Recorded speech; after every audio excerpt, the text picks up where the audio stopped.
இந்த ஸ்டொமக்கில் போன உடனே இது இட்ஸ் ப்ளே மேஜர் ரோல் ஒரு ஃபுட்டுக்கும்.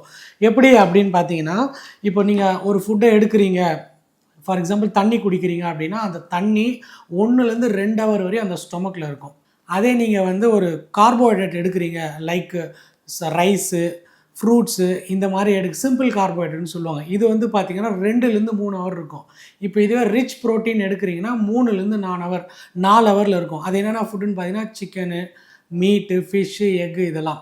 இதுக்கப்புறம் 5லேருந்து 6 ஹவர் நீங்கள் வந்து ஹை ஃபேட்டி ஃபுட் சாப்பிட்றீங்கன்னா 4லேருந்து 5 இல்லை 5லேருந்து 6 ஹவர் கூட இந்த ஃபுட்டு வந்து ஸ்டொமக்கில் வந்து தங்கியிருக்கும். இந்த ஸ்டொமக்கோட கெப்பாசிட்டி அப்ராக்சிமேட்டாக பார்த்தீங்கன்னா 1லேருந்து 2 லிட்டர் வரையும் ஆவரேஜாக தாங்கும். But up to level 6 litre வரையும் இது தாங்கக்கூடிய கெப்பாசிட்டி இருக்குது. பட் ஆவரேஜாக 1 to 2 லிட்டர் எவ்ரிடே வந்து அது தாங்குறதுக்கான கெப்பாசிட்டி இருக்குது. பட் இந்த ஸ்டொமக்கோட வெயிட் பார்த்தீங்கன்னா 2 கிலோ இருக்கும். இந்த எடுத்து அந்த ஸ்டொமக் வரையும் கட் பண்ணி வெயிட் போட்டிங்கன்னா அதோட வெயிட் ஆவரேஜாக 2 கிலோ இருக்கும். இந்த 2 கிலோ உள்ள வெயிட்டு ஸ்டொமக் வெயிட்டு 1லேருந்து 1.5 இல்லை 2 லிட்டர் வரையான ஃபுட்டை வந்து தாங்கும்.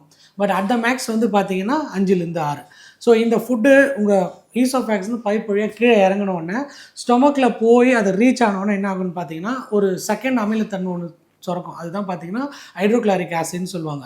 இந்த ஹைட்ரோக்ளாசிக்கோட ஆசிட் பார்த்தீங்கன்னா it's highly acidic nature. 1.5 to 3.5 level pH வரையும் இருக்கும்.